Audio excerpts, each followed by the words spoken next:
Hello, and welcome to Thinking Out Loud. I'm Gloria Polites of LTC, your host for this episode. And with me in the studio, I have Joanna Rush, who is an actress, a dancer, a book author, and a playwright. Quadruple threat. So welcome to the studio. Thank you. Okay. It's great to be here. It's good to have you here, too. By the time you see this, her book signing and reading at Hypertext, unfortunately, will be over. But I will be there taping, hopefully most of it, and you'll see some of it on LTC airing. So you'll know what Joanna looks like, and you'll be looking for it, right? Okay. She's also going to do a performance. I'm going to hold that a little bit later in the show to talk about that. But she's got a very interesting life. And I just want her to talk about how she got into show business and all of that to start off, and we'll take it from there. So. Okay, how I got into it.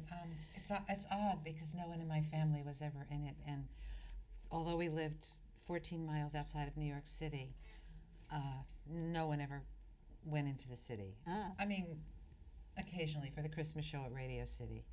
So I think that's kind of how I got into it, because my Girl Scout troop went to see the Rockettes. And I was sitting next to my leader, and I said, I want to do that when I grow up. And she said, you're just practicing, you'll be able to. So I did.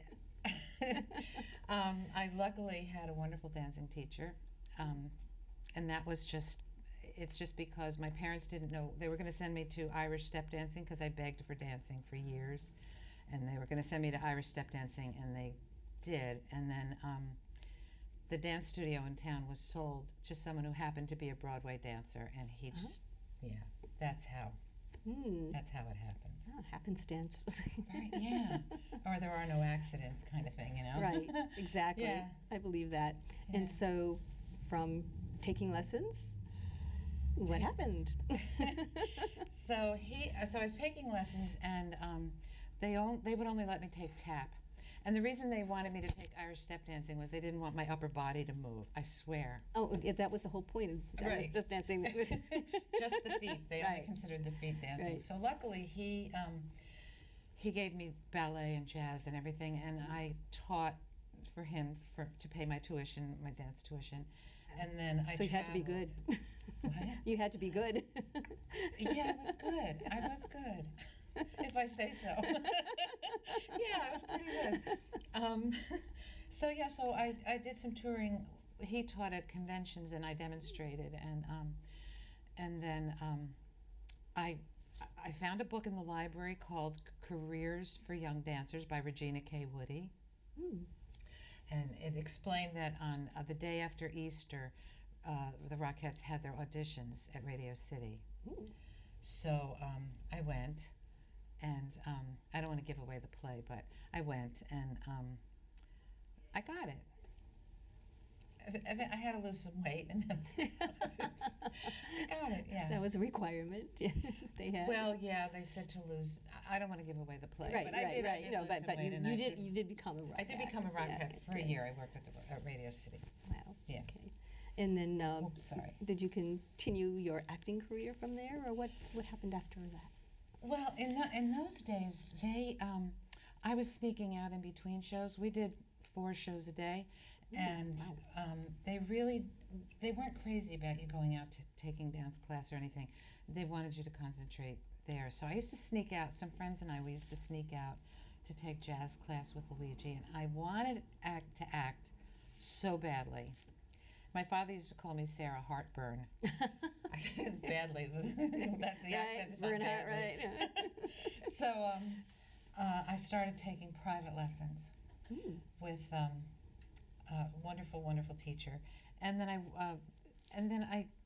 about a year after I was at the musical, I started auditioning for Broadway shows, and I got my first tour, and so and then started doing little parts in musicals, and then I really wanted to do straight plays, and I changed my name so I could get away from the musical, because there was a snobbery, like if you do musicals you're not capable of doing It's so weird, but that's true. And so I changed my name and became a dramatic diva. Oh my goodness! So that was quite a switch.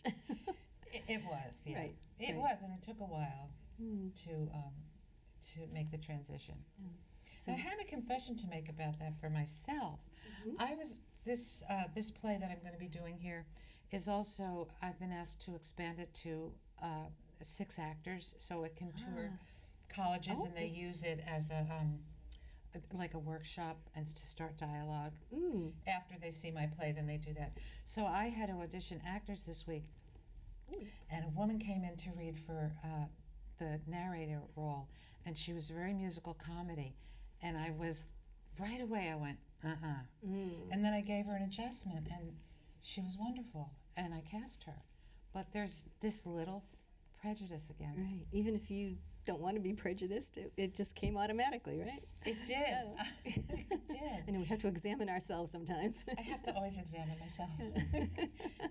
And that, I would think that's kind of part of acting, is to examine yourself. It is. It is. And how so? How would you explain that? Yeah, I just love acting. It's my passion. Because every character you play, to embody that character, you have to find those qualities in yourself that will, you have to examine yourself. And also, I think I love, when I first started studying, the whole thing of never judging. I mean, you play a character who's like a serial murderer, but you can never judge. Like, you have to find that motivation, and so you have to really examine yourself. And when I finally did go to class, my acting teacher wouldn't take anyone unless they were in therapy separately. Oh my! Because a lot of people use it, that emotional Release. Yeah, they use their acting class for that. But I mean, you had to be really kind of clear and authentic, and Yeah. so you're always examining yourself. I think authentic is probably the good word for that, because if you're not authentic, how can you portray authentically? You can't, and the audience knows in a minute, in a second. Yeah. So it was a growth experience, I assume. Just the acting and the therapy. If you had to be in Both. therapy. That's both what that's were for. really helpful. But without acting, acting is just. I'm thrilled because the book signing that the audience isn't going to see. They'll see it on LTC, we hope, if all goes well. I'm getting to work. It's usually in a book reading how the author reads, and then you can take questions and whatever. And this time, members of the Merrimack Valley Playwrights, who are also actors, are joining me, and I have so much fun working with other actors. I love actors. I love acting. Right. And you can play off of other people. It's like plays. Yeah. It is playing. It is play. It's playing other people and playing. Yeah. I would think it also gives you more empathy, because you dig in and find things that you might not want to find in yourself. I mean, having taken a few acting classes myself, it's like Yeah. Because you have to find, as you said, if you're a serial murderer, you're playing one. Hopefully you're not one. Where do you find that? I mean, you have to really go down and see that you are capable in some ways of doing things that you would never imagine actually doing. But I always look for the love, I mean, I haven't been cast as a serial murderer. I just used that. Right, it's an example, I know. I mean, but I'm talking in general too. Neither have I been cast as a serial murderer. But where is the love? Where is the humor? Where is the, a lot of questions. Where's the conflict? What's the situation? It's a lot of exploration. Yeah. Where was the motivation to do this come from? Speaking of empathy, I just something just popped into my head. I had a time in my life when I was estranged from my mother, and I was doing Great White Hope in Los Angeles with Ernie Hudson, and my understudy wanted to have her agent come and So I said, if she could go on for me, I would take off or whatever and let her go on for that night, you know. And so that night I did a monologue that was written, that wasn't in the play, for the mother of the girl who marries the character, the boxer. Ernie Hudson was playing. And so I was in the dressing room putting on my makeup, and I was aging myself, and I saw my mother, and I called my mother that night, and we had been estranged for a really long time, and I totally understood everything that my mother was going through with me. Wow. So acting is just an amazing gift. I'm really so grateful to have found it Right. by accident. And then you got into writing a book Yeah. and the play that from the book, basically. Yeah, the play from the book and then the book from the play. It was the Oh, book. which, I which came started writing first? screenplays Oh, originally. really? Yeah. And because I was working in LA Mm. doing movies and things. And yeah, so, oh gosh. So anyway, I started writing screenplays, and then when I started writing this material, when my best friend was dying of AIDS, and so I started writing out of a lot of pain, and I didn't know what it was going to be. So I didn't know what it was going to be for a long time, but I thought not a screenplay, I thought a play, because a playwright has more rights over has more power over their material. So then I started working with Lynn Taylor Corbett, LTC. She's a Tony-nominated director. She's amazing. And we started it as a 2-character piece, and then a friend said, you know, you can play all these roles. And so then I started doing it as a solo piece. And that's the play. And then another friend said, why don't you write it as a book? So I wrote it as a book. So the play And now came it's first. expanding into a whole bunch of other things. So Isn't it great how that happens? yeah, it is. Yeah. So let's tell them. The Okay. play is Okay. Kick. It's named Kick. Kick, it's not how high, it's how strong. Yes, that's the subtitle, I guess we could call it, or so Kick. It's not how high, it's how strong. Written and performed by Joanna, and I heard good things about you doing all the different characters from Carla. From Oh, from Carla? yeah. 13 of them. That, I didn't know how many. That's amazing. Yeah, So 13. yeah, so it's going to be on March 3rd and 4th here in Lowell at 8 p.m. in the Burgoyne Theater, which is, and I forget what it is now, but it used to be the Arts Magnet School. It's right across from the boarding house park stage. And right across from The parking garage, right? The parking garage. Yeah. Yeah. It's, so, I couldn't believe it. It's like an off-Broadway theater. It's so awesome. isn't it lovely? Yeah. Yes. Yes. Yeah. Yeah, and my stage manager's coming up from New York, and we sent him the pictures, and he was very impressed. And So, oh, that's great. That's Yeah. great. Yes, it's a lovely theater. I was working for an arts group at one point, and we brought things into the schools. It was the Arts Magnet School at the time, and so we brought some of the performers on the stage there, and it's just a wonderful venue. yeah. So I really recommend It it. has this intimate feel, and that's perfect for my show. Although the next place I'm playing has 900 seats, but it still will be intimate. Mm. Thank God for lighting and microphones and things. But This is true. This Yeah. is true. So I know you don't want to give away too much about it, but it is uplifting in the end, right? Even though it's has some dark moments to it. So yeah, it's a dark comedy. It deals with some really pressing issues, but my job and Lynn's, what we did while we were trying it out was trying to balance the comedy and the pathos and trying to balance it, and it's been described to me as a roller coaster ride.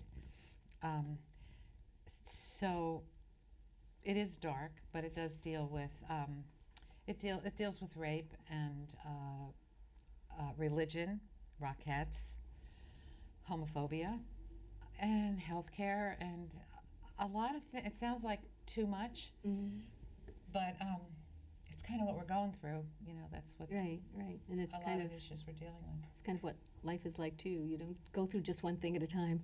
It's like, or one Yeah. thing throughout your life. It's Yeah. Yeah. But they're using it a lot in colleges. Oh. There's different ways of using the piece, and so here it's for entertainment, but also we're doing a special matinee for high school kids, high school and college kids on Saturday at 2:00. Right. Um, And that's a closed performance. But the that's a other closed performance, the other yeah. two, which are Friday and Saturday, are at 8 p.m. We don't usually advertise prices and that kind of thing, but to let you know, because you probably know I'm involved in Lowell Women's Week, and so we have an arrangement. It's Image Theater that's presenting this, Jerry Bazance, who actually happens to be a member of LTC, as well as the Merrimack Valley Playwrights. And we have Women's Week buttons, and if you wear a Women's Week button, you will get a $5 discount. So, and we have them here at LTC if you want to pick up a button. And if you're going to the Women's Week breakfast, they'll be handed out there too. So, yeah, great. so it sounds like it's going to be well worth seeing. And Well, you know what? I think it must be because people keep coming back. We have people who've seen this show 14 times. They just Wow. keep coming back and bringing people.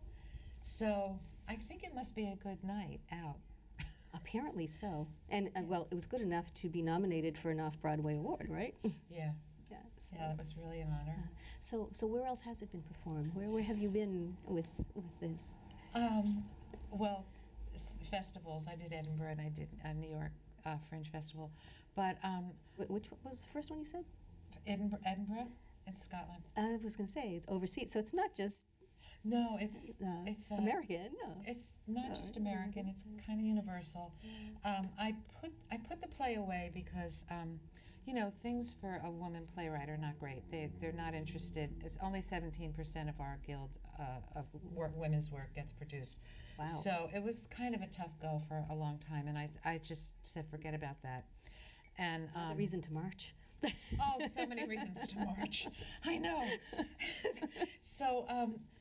So I didn't bother with it, and then I was doing another play as an actor, and one of the my fellow actors, he also produces, and his mission is to bring socially relevant stuff into a community to start dialogue. So he's in New York and Cleveland, but he brought it to the Cleveland Rape Crisis Center, and so last season I played. Cleveland State, Case Western, Baldwin Wallace. I played a whole bunch of colleges in the Cleveland area, and also New Jersey. I'm going to be doing Queens. I'm doing William Patterson College, and then theaters as well. But the colleges use it for. I'm going to be doing PACE this coming year in New York, and they're doing the solo play for orientation, and then they're doing the 6th actor as a follow-up. So he brought it to Cleveland Rape Crisis, and we have a quote from Senator Sherrod Brown saying, "This is the kind of work that could change the status quo." Wow. It's so it came out of need. I mean, it wasn't like I'm not good at pitching things and all of that. It was like, oh, you have a play about that, let's get it up, and then word of mouth. So that's how it's kind of been. Right. It's Yeah. spreading more and more, apparently. Yeah, so thank you, because spreading the word is what we do. Right. Yeah, whatever Making people way we aware. can. Yeah. Yeah. And men love it. Oh, Yeah, so I have to and tell men you. can get women's week buttons too, by the way. they? Yes. Oh, good, because men love it. And as a matter of fact, a fraternity in Cleveland State, the lights came up. I can't really see the whole audience. I can see some, but I can't see the whole audience. Lights came up. These 2 rows of red shirts with their fraternity thing on them. And they told me that they changed their mission statement to add respect for women. Yay. I know. And they laughed a lot and everything. And so anyway, I do a lot in Ohio. I was back there again last month. All right. So here you are. You've been all over the world, practically, and all over America. And you're from right outside of New York City. And you are now a Lowellian, right? I am. I am. I'm totally enjoying it. Good. Yeah. So what do you find so great about Lowell? Well, my son was the captain of the hockey team at Lowell, at UMass, years ago in the 90s. Oh my gosh. David Gaddy, yes. He played under Coach Riley. And he played with Norm Bazin, the present coach. They were on the same team. Oh, okay. Oh, wow. So I had a little history of really loving the people because they were so kind to my son when he was here. Mm. And then, we were moving. My husband and I were leaving New York to move up to. My son lives in Winchester, and so we were looking around. And my husband's from Queens, and I'm a New Yorker. We were New Yorkers, and David said, "Mom, I think you might like Lowell. There's a lot of artists there, and there's diversity, and music, and all the things that you like." So when he was in school here, I would never have thought, it was a different time, and it never would have occurred to me to look here. But anyway, we found a loft. My husband, Seth Wilpan, he teaches yoga, as a matter of fact, here. But we found a loft, and the first person I met was Jerry Bizantz in The Brood Awakening. Mm. So I write in The Brood Awakening, and then I rehearse upstairs at the old court. Right. So it's like, it's heaven for me. I mean, it's just heaven. It's the perfect place to rehearse. It's a perfect place to write. And now with the bookstore, thrilled, and the movie theater over there. And I mean, it's just got such potential. It reminds me. I think it needs another couple theaters. I think Jerry Bizantz needs a theater. That would be nice. like there's Merrimack Rep, and that's like Broadway. But then it needs like places that do edgy pieces, like different things to bring in the college kids, and That's just listen to me. I'm like, now I'm getting into town planning. That's all right. Lowell's always looking to expand and to bring more culture and those kinds of cultural activities. Rather, we have culture, but cultural activities. and New York is really. I mean, I couldn't do what I do if I was still living in New York, because I can't afford on the salary that an actor makes. We can't afford rehearsal space, and real estate is everything, in New York. So this has like the artistic vibe and the support that it used to have in New York when I was starting out. Wow, that's wonderful to hear. Yeah, and the cobblestones and the brick and where the Concord meets the Merrimack, it's fabulous. The canals. And Jerry always says, it's lucky that they didn't have the money to tear down all these buildings and build up, because the architecture's, it's just smashing. I love it. Right. And unfortunately, during urban development, they did tear down some parts, like a part of the city that was known as Little Canada. A lot of that was gone. Really? Actually, a lot of the university is there right now. The streets where my mother lived in Little Canada at the time. Yeah. So, but they finally, this historical. Well, just the fact of going after getting a national historical park, that was a big boost for the city in so many ways. But we kind of had to persuade Congress that this was a great thing. We had a lot of active people, and now I'm going to remember his name, but at any rate, lots of people who really valued this and got the point across. And before the national park, I shouldn't be taking your time, but you might be interested to know it. There was a regatta festival, which was kind of the precursor, which brought in the folk festival at first, and we were all little ethnic, which is what one of the founders called us at one point, little ethnic groups. He was Greek himself, and so each of the ethnic groups started having food booths and having entertainment from their culture and that kind of thing. I was chair of the Franco-American committee because they didn't know too many French people at the time, but it was just wonderful. And when the congressmen, and I don't think there were women then, but at any rate, came to view, because the national park is a lot about the mills, but it's also about immigration and the diversity. Yeah. And when they saw us, that it wasn't just something that was written in books about Lowell, but we were living it. We had a respect for one another's cultures, and we kept the food, we kept the dance and the music and all of that. And living downtown, I love it. There's so much respect. I mean, everyone I meet on the street, but also a lot of people who are differently abled, and people are patient and gentle with them, and it's a very caring kind of vibe. It is. I think. It is. Yeah. Yeah. It's Don't a make me special cry place. again. I know. It's a special place. You're going to make me cry. Pretty special. Yes, yes. I was Yeah. brought up just over the line in Drake-it, but, there were no malls then when I was growing up. Everything was downtown. You went downtown. We had 4 movie theaters, and that was down from a much larger number Wow. just downtown. And 4, 5, and 10s, I think. It was like, Wow. yeah, I mean, it was the place to be, It was Yeah. just a wonderful place. And then you had this little store across the street from the RKO Keith, which had the Disney movies. So when you were old enough, you would go across to the phone booth when the movie was over and call whichever parent was picking you up to come pick you up. Wow. So it's actually where the Kerouac Park is now. That's where the Oh, theater was. beautiful. Yeah. Yeah. So I'm so glad you came to Lowell and came to love it. Yeah. Right, yeah. Yeah, it didn't take much. Yeah. Kind of knew like when we got Yeah, here. Yeah. It's a special place. Yeah. So right now you're pretty involved, very involved with Kick, Yeah. and following that up. But do you have any idea of the future beyond Kick, or what Oh, you would like to? yes. Okay. Huh. Yes, I just workshopped my new play in Ohio at a college. They got a grant to bring Lynn, and Lynn worked on it with me. Bring us in to do this new play, and then I just do Kick like at the end of the week.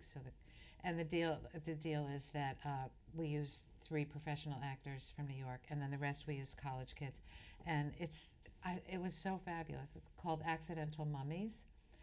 I know it sounds weird. It's Mummies, like MUMM. Yeah. Okay. It's the Accidental Mummies of Guanajuato, Mexico, but it has to do with downward mobility and finding who we can be in the 21st century and it has to do with respect for the earth and everything.